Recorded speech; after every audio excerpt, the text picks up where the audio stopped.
Eccoci, buonasera a tutti. Abbiamo atteso il quarto d'ora accademico, ma è giusto iniziare per rispetto a chi è arrivato puntuale. Io intanto vi ringrazio tutte per la presenza di questo pomeriggio. Siamo qui scusate se il microfono sarà problematico, spero che sentiate bene tutti. Siamo qui in questa location che è la ex scuola elementare di Ogliano, che è la nostra sede come Proloco di Ogliano, e stiamo organizzando la 10ª edizione della mostra del Conegliano Valdobbiadene Prosecco. Noi siamo partiti una decina d'anni fa, così quasi per gioco, un po' veramente con un po' di incoscienza, diciamo, per organizzare questa manifestazione, però sin da subito, sin dall'inizio ci siamo detti di fare una cosa diversa da altre mostre o altre sagre o altre manifestazioni, perché abbiamo cercato di inserire già dall'inizio anche degli eventi culturali, di qualcosa che richiami comunque anche il nostro territorio e la nostra cultura.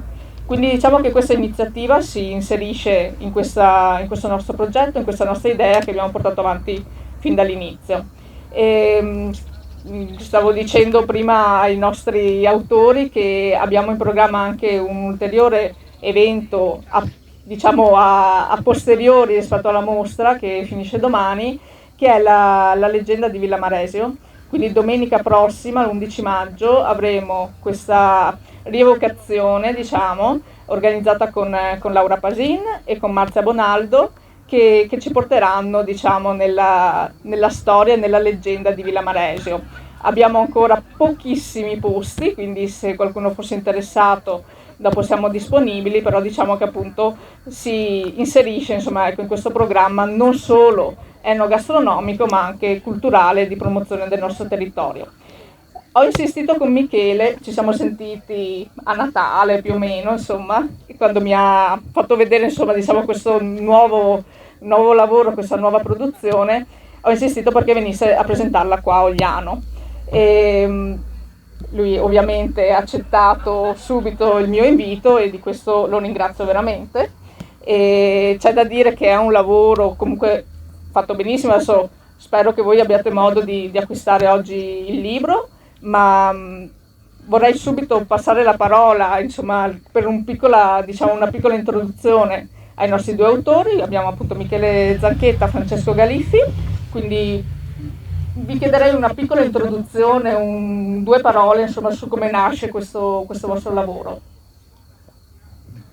A questo punto comincerei a dire che, come anticipava prima Francesco, è una cosa che parte un po' da lontano, che da una parte la passione che purtroppo sta arrivando è in ritardo l'editore per i castelli, e questo ci porta molta fortuna in questa ricerca, e da quell'altra un libro appunto che è una guida dei castelli del Veneto, Friuli e Trentino Alto Adige del 2012, giusto? Tanti anni fa, insomma, più o meno lo stesso formato, però chiaramente in mezzo c'è di tutto, cioè, perché in 12 anni cambiano tante cose, nel senso che vengono restaurati, vengono nuovi castelli, alcuni cambiano forma, nel senso che alcune cose vengono magari messe in evidenza, ci sono gli scavi archeologici, magari acquisizioni anche dal punto di vista storico nelle fonti che possono dare nuove ricerche.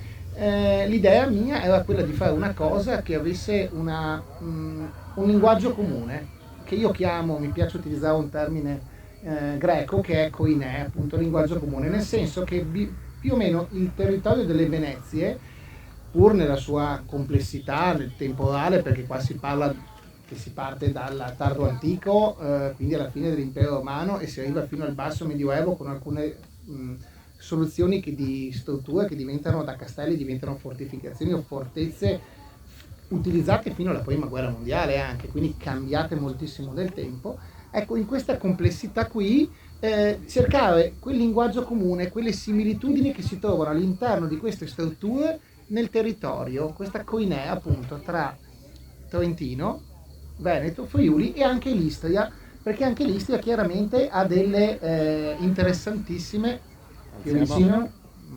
No, è Davide, okay. Mi hanno detto di tenere così. Sì. Perché anche l'Istria ha delle interessantissime strutture. Io sono un po' di anni che lo studio, il territorio istriano, purtroppo non così sviluppato come il nostro, nel senso che stanno, con qualche decennio di ritardo, stanno scoprendo il Medioevo, noi siamo avanti sotto questo aspetto molto di più nel recupero delle strutture, però sicuramente con una storia che è la stessa storia nostra, perché c'è anche un legame comune che è legato per esempio dalla storia della Serenissima. Adesso passo la parola a Francesco che vi parlerà dell'aspetto estetico, sicuramente è più congeniale. No, non voglio parlare dell'aspetto estetico, voglio parlare un po' di questo libro che io reputo un piccolo miracolo. Era quando? Sì. Okay. Quando l'abbiamo editato nel 2012 è stato un grandissimo successo, era un ottimo libro, aveva degli ottimi testi e tutto. Aver inserito Michele in questo progetto, aver dato una luce all'aspetto storico e quindi ha dato grandissimo valore a tutto il lavoro che abbiamo fatto. Ovviamente abbiamo rifotografato alcuni castelli, abbiamo inserito altri castelli. Insomma, considerando i tempi che abbiamo avuto a disposizione, considerando la situazione, credo che sia veramente un piccolo gioiello. Ecco, io sono molto orgoglioso di questo piccolo libro, perché forse non è grande, non è come altri libri che abbiamo fatto, però i contenuti ci sono tutti e quindi questa è la cosa più importante.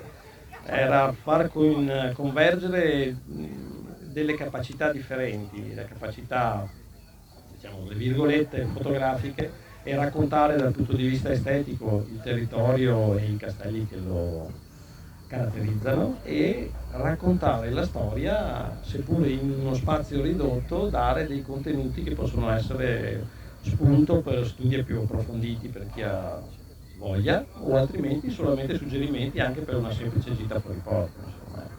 Quindi è bello aver dato queste due dimensioni in un volume così piccolo.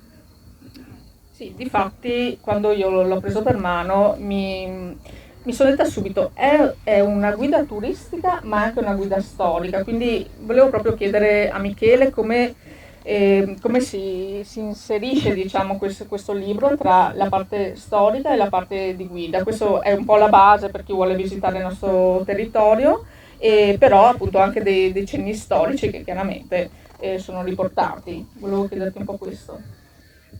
Beh, grazie, neanche ci fossimo messi d'accordo, e giuro che non ci siamo messi siamo d'accordo messi su questa domanda, giuro, perché poco prima di venire qui mi ha telefonato una socia dell'Istituto Italiano Castelli. Il libro ha 2 presentazioni dell'Istituto Italiano Castelli, il presidente del Veneto, l'architetto Marco Merello, e c'è anche la presentazione della presidente nazionale dell'Associazione Nazionale Archeologi. Entrambi hanno messo il patrocinio, perché ci tenevo che il libro avesse anche, se non proprio quella che si chiama peer review, cioè un controllo di qualcun altro, che comunque venisse letto da persone che fanno della professione dell'archeologia o dello studio dei castelli nell'ambito del restauro una cosa fondamentale della loro vita, perché è diverso, perché nel momento in cui hai qualcun altro che diventa una sorta di sigillo di garanzia, perché alla fin fine questa cosa qua è più legata all'aspetto delle schede di cui mi occupo io. È importante non raccontare storie soltanto per accalappiare, mi piace utilizzare questo termine estremo, le persone. Perché? Perché bisogna essere onesti, nel senso che bisogna raccontare alle persone esattamente quello che è, perché sennò si prende in giro la gente che compra i libri. Io non posso raccontare ma forse c'è stato questo, ma forse questo castello è stato importante per questa. Qui forse non si fa la storia. Possono esistere delle ipotesi, ma questa qui è un'altra cosa. Invece quando si parla di una storia bisogna essere, diciamo, onesti nei confronti delle persone che si ha davanti, e sono quelli pubblico che andrà a comprare i libri.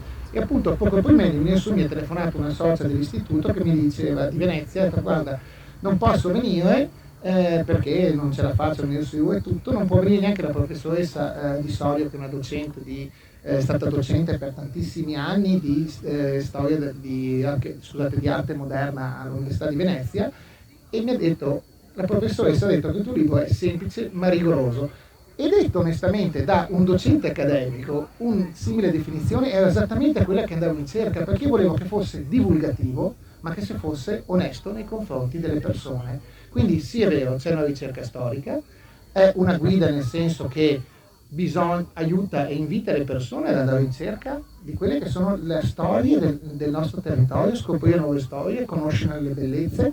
Anche Castelli che sono quelli che si possono anche visitare, perché purtroppo non è che si possono visitare tutti, questo qui è un dato di fatto. E tenendo conto anche come è lo sviluppo orizzontale, diciamo, delle regioni interessate, abbiamo anche un diverso approccio a questo genere di strutture. Perché se noi andiamo in Trentino ha subito per questioni anche storiche i castelli, molti, tipo Castelbeseno, è diventata una fortezza fino alla prima guerra mondiale, quindi perdendo tantissimo dei caratteri medievali, perché la cambiata guerra, cioè la morte dei castelli si identifica generalmente con l'invenzione della polvere da sparo, perché laddove c'erano mura alte, perché quella doveva essere la difficoltà da superare, con la polvere da sparo, con le bombarde, chiaramente diventano un problema e di conseguenza le mura diventano spesse, magari meno alte, ma spesse, e bisogna cercare di allontanare quanto mai possibile l'attaccante, dal difensore. Un esempio per tutti, vi faccio l'esempio molto vicino a noi, è la città di Treviso, le cui mura cinquecentesche sono frutto di quel cambiamento strategico necessario, perché adesso voi vedete un fossato fuori dalle mura di Treviso, il muro di Treviso in realtà aveva un fossato molto ma molto più ampio, perché bisognava tenere distante chi poteva attaccare, e se voi guardate le mura sono larghe, in parte in terra per assorbire i colpi, e tutti i mattoni non sono stati fatti per costruire le mura di Treviso, sono tutti mattoni di recupero delle mura medievali mescolati insieme ad altri recuperati, e così si crea un contesto nuovo.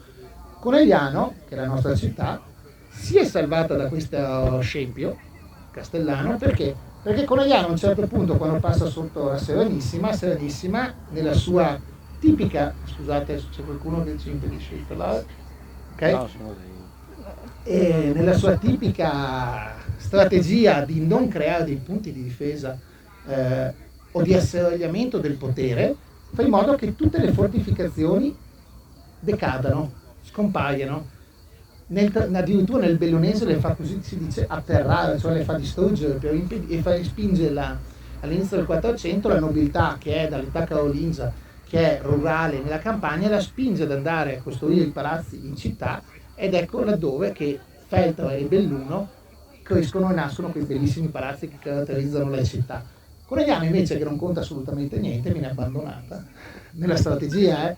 Nella strategia Conegliano perde importanza, però ha permesso di avere, per esempio, una diversificazione delle strutture murarie, e noi possiamo andare a Conegliano e ci vediamo pezzo di mura comunali, sono le mura fatte dai carraresi, poi c'è un pezzo di mura scaligere, poi ci sono le mura ricostruite nell'Ottocento, in pieno romanticismo e storicismo. Insomma, diventa un insieme di cose che è anche difficile da trovare. Cioè, qui troviamo dei pezzi di muratura fatta come gli scaligeri a Verona.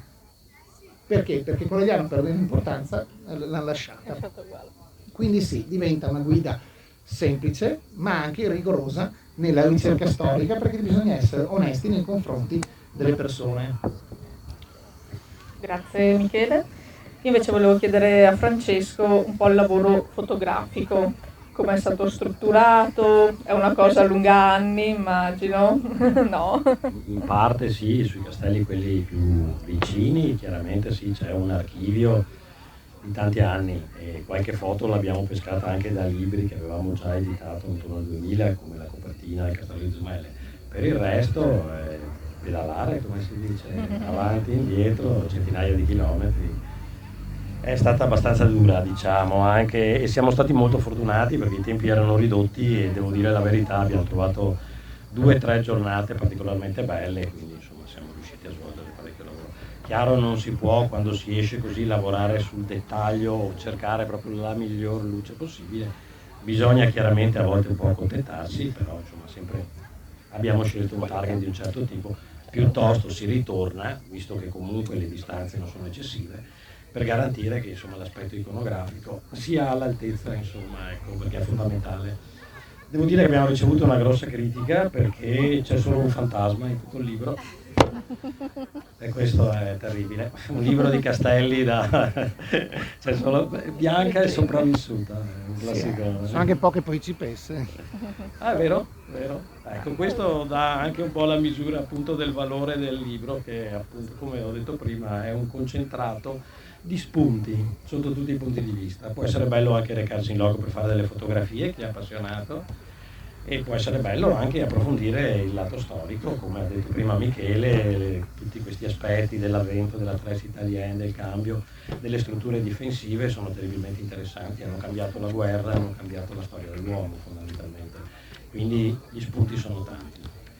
Poi cosa c'è da dire? Qualcosa può essere migliorato sicuramente dal punto di vista fotografico, perché in certi castelli non sono riuscito per i tempi ad andare, quindi adesso provvederemo.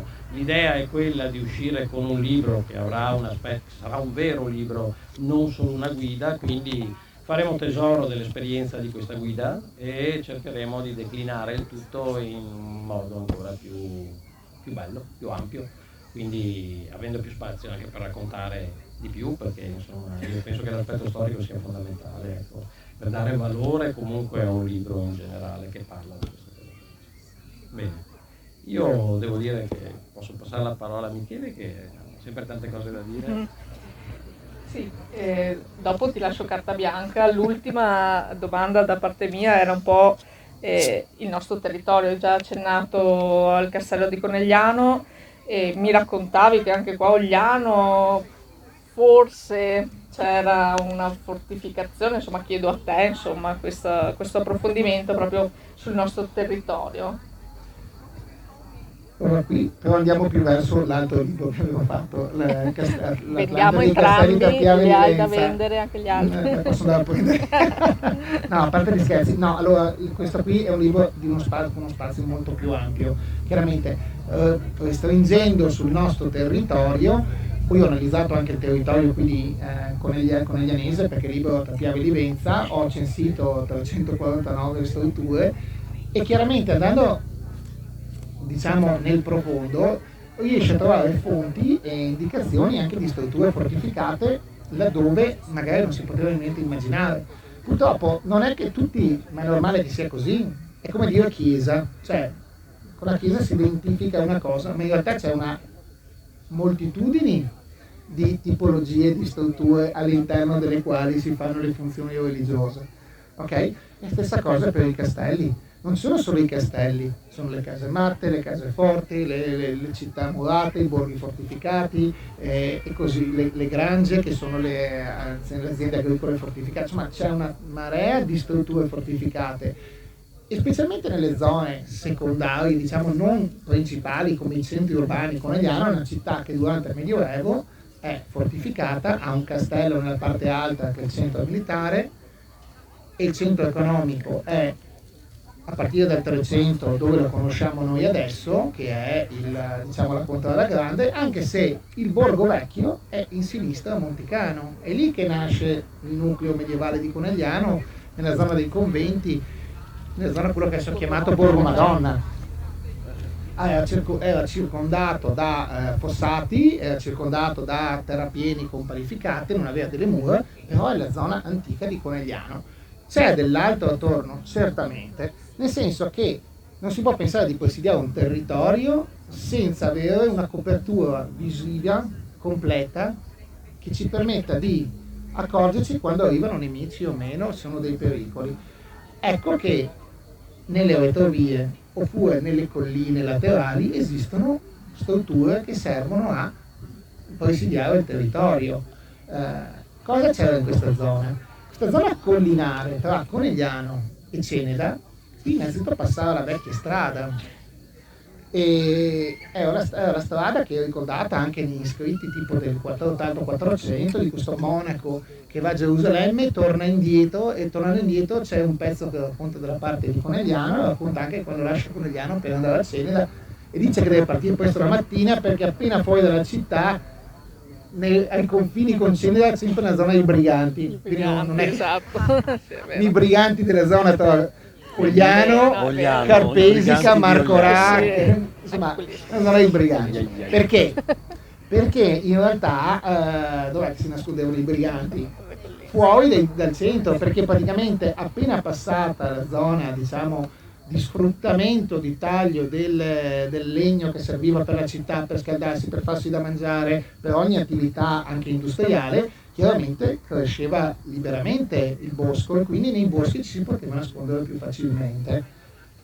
Faccio un esempio: il toponimo che c'è delle piscine col nu non è nient'altro che col nudo. Perché? Perché veniva continuamente tagliata la legna per poter avere legna. Se noi guardiamo un quadro del Cima, uno di quelli in cui si può riconoscere il castello di Conegliano, tipo la Sant'Elena di Washington, la città arriva fino a un certo punto e poi ci sono prati fino al castello. Perché? Perché veniva tagliata la legna, perché serviva chiaramente per le attività, ma anche per una questione di sicurezza, perché non si potevano avere alberi a ridosso delle fortezze, perché questo portava a rischio di non vedere i nemici che arrivavano, rischio di fuochi vicino al castello e tutta una serie di problematiche. Qui in questa zona c'erano delle fortificazioni, ma non erano fortificazioni nel senso proprio pieno del termine, tipo si sa che c'è un toponimo tipo verso Scomigo, un castellat, che indica una fortificazione che, o qualcosa, nel tardo 500, quindi siamo già fuori, qualcosa che sta peggiorando, cioè il nome ci dice una struttura che sta andando in rovina. Ma ci sono anche le case fortificate, sono torri come quelle, come ci sono le torri classiche come delle città, come Bologna, Padova, che sono le torri fortificate dove abitano le famiglie. Stessa cosa, nelle campagne esistevano queste cose e servivano di solito per difendersi da tutto quello che poteva essere il rischio vicino. Ci sono centri minori in cui, e lo riconoscete dove è sopravvissuto fatto in un certo modo la struttura della chiesa, del campanile e di tutto attorno, che la gente non aveva modo di difendersi, e allora cosa succedeva? Si nascondeva dentro la cortina. La cortina era un circolo di mura che stava attorno alla chiesa, dove in assenza di castelli, colline dove difendersi e tutto, posti dove scappare, i contadini, gli abitanti del luogo si riparavano là dentro e si difendevano come potevano. Poi c'erano le centoline, che erano delle difese temporali dove mettere animali e nascondersi temporaneamente fino a che per il passaggio di nemici. Quindi esistono una varietà di strutture fortificate incredibili. Anche le dogane erano fortificate, per forza, perché non era il posto più tranquillo del mondo la dogana, assolutamente. Quindi esistono anche per le colline una situazione di, se non proprio fortificazione, di presidio comunque, perché sono poteri locali. E questa è un'eredità che ci arriva sul nostro territorio, mediata dalle ville rustiche romane fino a un certo punto, perché ce n'erano anche qui nel territorio, che si evolvono poi probabilmente in quei piccoli sistemi altomedievali che sono nei casi più eclatanti, tipo in epoca longobarda, le fare, cioè i centri del potere dove si amministra il territorio senza avere qualcosa di strutturale, nel senso che i Longobardi avevano tutte queste fare, che era l'unità centrale, sono rimasti i nomi Fara di Soliga, Fara d'Alpago e così via, ma anche altri nomi, tipo toponimi, che sono anche nei nostri territori, che ci parlano delle presenze, tipo Guizza, tipo, che vuol dire zona boscosa, o tipo Breda, come Breda di Piave, o anche Braida, che hanno la stessa radice sempre longobarda, che ci dice una zona ottima per coltivare. Quindi ci sono tanti cambiamenti, tante zone che sono importanti, hanno una loro storia, però bisogna andare a cercarla magari non essendoci più nessuna struttura fortificata, perché magari sono cambiate, perché capita di tutto. Ricordatevi che gli edifici dell'antichità sono le fantastiche cave per gli edifici che servono, quindi è normale. Pensate come hanno smontato parte del Colosseo o anche dell'Arena a Verona per poter costruire i palazzi che stanno tutto attorno, ma è una consuetudine assoluta. Sì, volevo dire una cosa solo a livello sul libro, che io ci tenevo diciamo nell'introduzione, creare una spiegazione anche come si è come è cambiato il territorio nel tempo, nel senso che noi non possiamo identificare i castelli senza cercare di capire com'è il territorio e come è cambiato il territorio, perché non è assolutamente la stessa cosa per questioni ambientali, di viabilità, anche sociali, di guerre e tutto. E quindi ho apprezzato anche, mi sono dato la possibilità di scrivere tranquillamente questa introduzione in cui si racconta come il territorio è cambiato negli anni. Infatti il capitolo si chiama Uomo, Storia e Paesaggio, e che parla anche chiaramente del mutamento del paesaggio. E un'altra cosa importante secondo me era che andava dotato questo libro, oltre che di una bibliografia almeno essenziale per far capire, perché ormai i libri hanno bisogno di avere questa garanzia della bibliografia assoluta, anche di un glossario, perché così le persone non è che si possa pretendere che tutti conoscano tutti i termini anche abbastanza complicati del mondo castellano. Quindi uno alla fine trova questo glossario in cui può approfondire, capire il significato di certe parole magari cercate, e così avere anche una cosa completa. Per quello dico è un libro completo, anche perché abbiamo cercato, San Francesco l'ho fatto diventare matto in certe foto, perché volevo che ci fosse una copertura di varie tipologie di castelli. Quindi tipo l'ho mandato in un posto che lui ha detto: ma cosa ti mandi in un posto là, in Val Sugana, nella stretta che voi avete fatto sicuramente tutti, nel schiato punto più stretto della Val Sugana, perché c'è un castello dentro in grotta, il castello del Buttistone, che voi vedete c'è una cavità dentro, ed è fin dall'età pre-romana addirittura che ci sono le frequentazioni accertata romana. Quindi perché? Perché era una clausura, cioè un punto di chiusura della valle. Difficile, però diciamo che i droni aiutano. Ho trovato anche i chiodini, quindi è stata una giornata magnifica. Ecco. Magnifica. Allora Rispondiamo No, le foto l'ho più, già detta io la mia. Sì, le foto era più molto particolari, particolare, magari, sì. ecco. Il drone aiuta sicuramente, è stato chiaramente un progresso, tra virgolette, nel mio lavoro notevole, soprattutto per quello che riguarda i castelli, almeno dove si può volare, perché dove non si può volare è già più difficile, bisogna chiedere permessi e altro. E quello è stato un castello molto molto impegnativo in effetti, perché alla fine si vede pochissimo, è arroccato, c'è anche vento all'interno della roccia, sì, c'è vento perché è una gola, il drone l'ho visto maluccio 2 o 3 volte, però in qualche modo l'abbiamo portata a casa anche quella.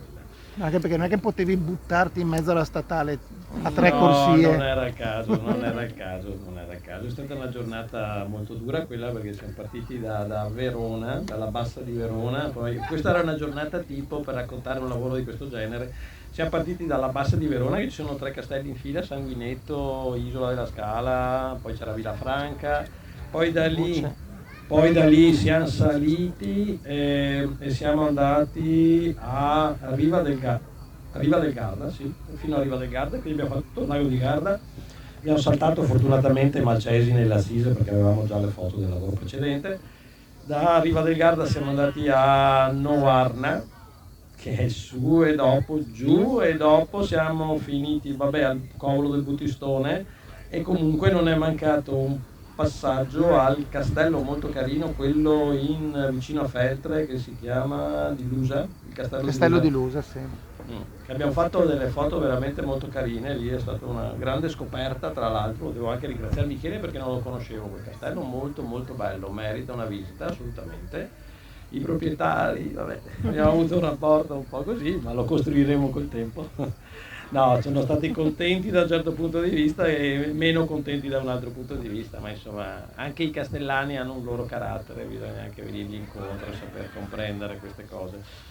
E quello è stato bello, è stata una gran bella avventura, ecco, veramente anche divertente tutto quanto. Adesso faremo tesoro, come dicevo prima, di tutto questo, miglioreremo dove possiamo migliorare, andremo ad allargare il formato e quindi insomma sarà vero libro. Dobbiamo anche ringraziare comunque Michele, perché se un libro nasce è un lavoro d'equipe alla fine, non bastano gli autori, ci vuole anche una struttura alle spalle che sappia crearlo, visti i tempi che sono stati stretti sia per noi ma anche per chi ha dovuto lavorarci, stampare, impaginare, tutto il lavoro di organizzazione. Quindi dobbiamo ringraziare De Bastiani, grazie De Bastiani, che ci hanno odiato perché ci hanno odiato, Michele lo sai che ci hanno odiato. Vieni Sandro. Vieni Sandro, vieni. Prego. Onori e oneri del ruolo, Certo. vieni. Degnaci Vieni, della tua Anzi, vieni. guarda, una volta, Lo no? metto in mezzo, così, guarda. Quindi dobbiamo ringraziare Clara, dobbiamo ringraziare Monica, Serena, dobbiamo ringraziare Adriano, dobbiamo ringraziare tutti quelli che hanno lavorato su questo libro perché veramente sono stati in gamba. Non so se ringraziare Sandro, ma adesso Ti ha appena nascosto la frusta con la quale fa girare tutto il sistema. Buonasera a tutti, grazie di essere. Senti. Vi avviso che si sente molto male, vero? Si sente appena sì, per le prossime presentazioni. Hanno già detto tutto loro. Io approfitto per ringraziare intanto la Prologo che ha organizzato questa presentazione, che ci ospita in questo bel luogo, Colline Coneglianesi, e poi ringrazio anche i due autori che hanno realizzato questo lavoro. Tanti pensano che il lavoro dell'editore sia un bel lavoro, è vero, però non conoscete il dietro le quinte. L'editore ha a che fare con gli autori che insomma non dovevate dargli il microfono, ma io adesso ne approfitto. Bravi, più sono bravi più sono prime donne, e quindi noi abbiamo qua Madame Galifi e Madame Zanchetta, e l'editore in mezzo deve mediare tra i capricci delle due prime donne. No, ma questo è per scherzare, non del tutto, insomma, ma però insomma è lo scotto che paghi, perché insomma dei bravi autori vuol dire dei buoni libri, e dei buoni libri ovviamente per la nostra casa editrice vuol dire soddisfazione e anche così, insomma, contributo alla crescita della nostra azienda. Non dico altro perché hanno già detto tutto loro, e ho sentito che hai parlato di un altro libro del Castello. 30 anni. Dovete sapere che c'è una costante nelle nostre chiacchiere da 30 anni a questa parte, ed è quella: quando facciamo il libro sui castelli. No, comunque devi dirlo, ammettilo. No, comunque ecco, l'operazione loro l'avranno spiegata, questa è una di quelle operazioni che noi facciamo abitualmente con il quotidiano Il Gazzettino. Usciamo appunto nel Veneto, nel Friuli, in allegato al giornale, e per noi è una bella vetrina, e lo è anche per gli autori, che quindi penso abbiano partecipato volentieri con soddisfazione all'opera. Grazie a tutti di nuovo. Sì, grazie ad Alessandro per il trasporto col quale accusa i suoi dipendenti indiretti.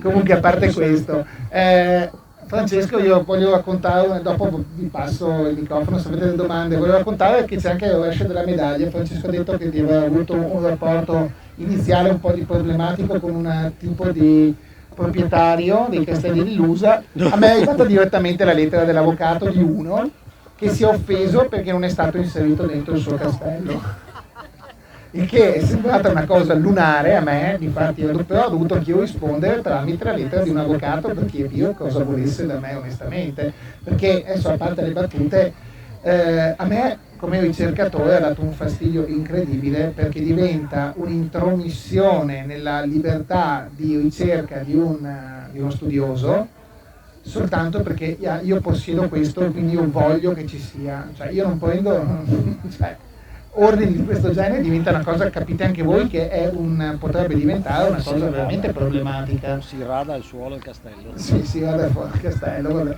Però insomma volevo dire che ci sono anche questi inconvenienti in tutto ciò. E se qualcuno vuole fare qualche domanda, se volete sapere qualcosa riguardo il territorio, quali castelli sono stati scelti e con quali criterio, noi siamo qui a vostra disposizione. L'ultima che hai detto, quale criterio? Come avete scelto i castelli che sono in questa? Allora, spero che si senta, lo ripeto, abbiamo scelto cercando di fare una divisione tra tutte le varie tipologie laddove fossero anche usufruibili, Quindi abbiamo uno dei più vecchi, che è appunto quello citato da prima, il castello del Buttistone, dove ci sono tracce fin dal III secolo d.C., e via via arriviamo ad altri castelli, addirittura come il Castel Beseno classico, quello del Trentino, che è stato utilizzato durante la prima guerra mondiale e quindi è stato con tutto un sistema difensivo legato alla sua tipologia. In mezzo abbiamo cercato quindi di mettere la città fortificata, il castello isolato, il castello abbandonato ma di un certo tipo, la torre di un altro tipo, le torri di Credazzo sono un fantastico esempio di fortezza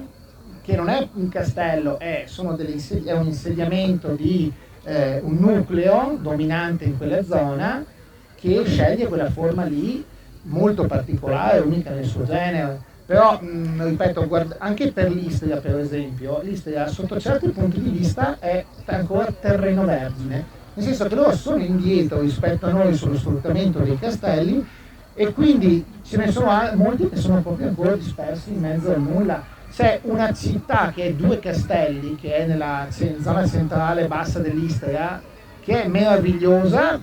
Perché? Perché voi potete entrare e non c'è solo il castello, ci sono tutte le abitazioni, la chiesa, tutta una città fantasma abbandonata del Medioevo, una cosa unica nel suo genere.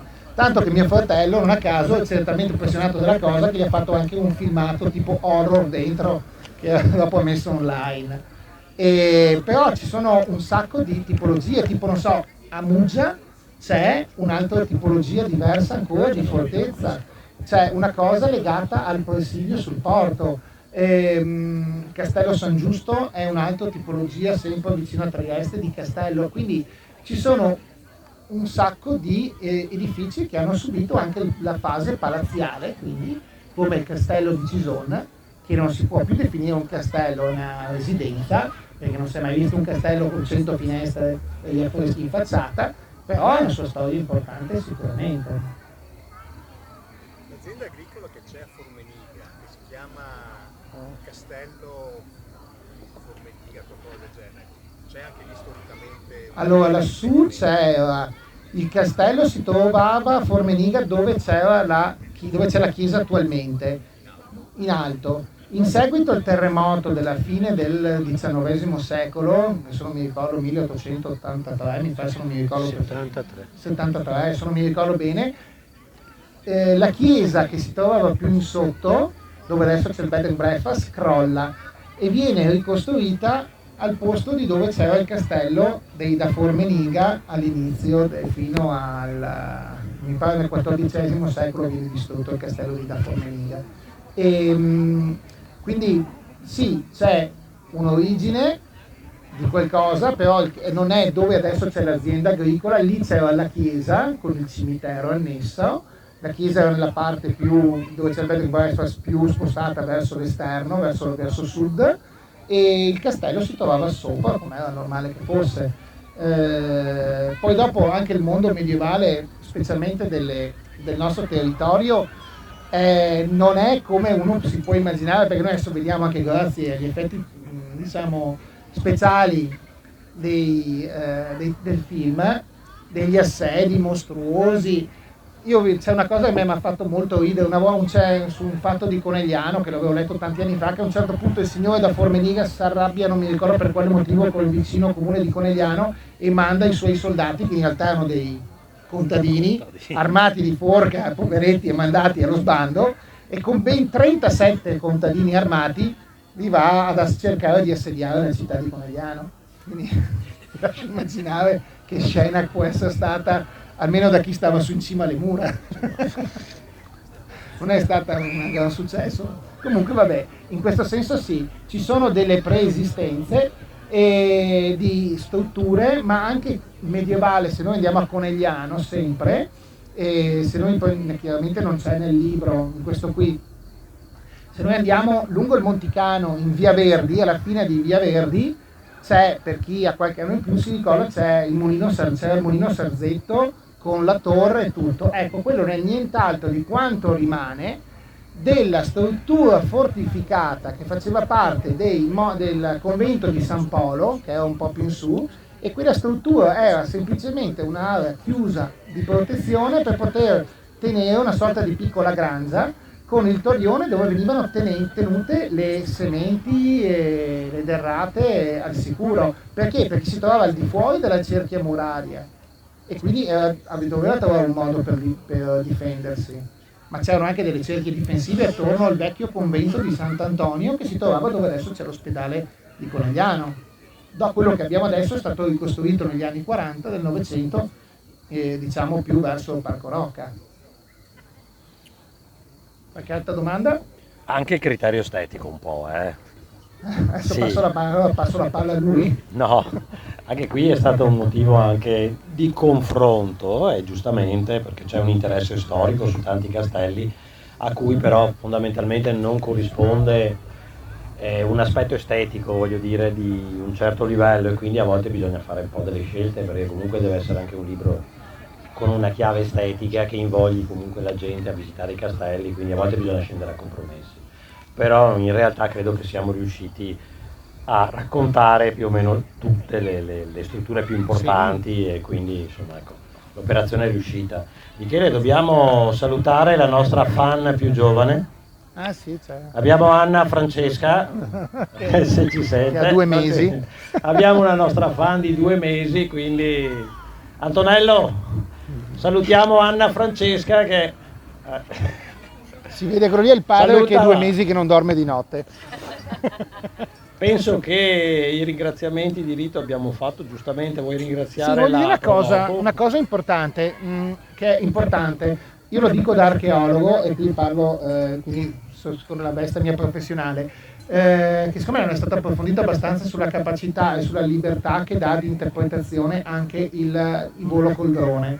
Le foto col drone danno una dimensione tridimensionale che prima non avevamo, perché le foto fatte dagli aerei non erano così facili da fare, e ci danno una dimensione specialmente di quelle fortezze che si trovano in pianura, cioè restituiscono una verticalità che abitualmente noi non siamo abituati, perché se noi andiamo in un castello di pianura siamo abituati a vederlo frontale su 2 dimensioni.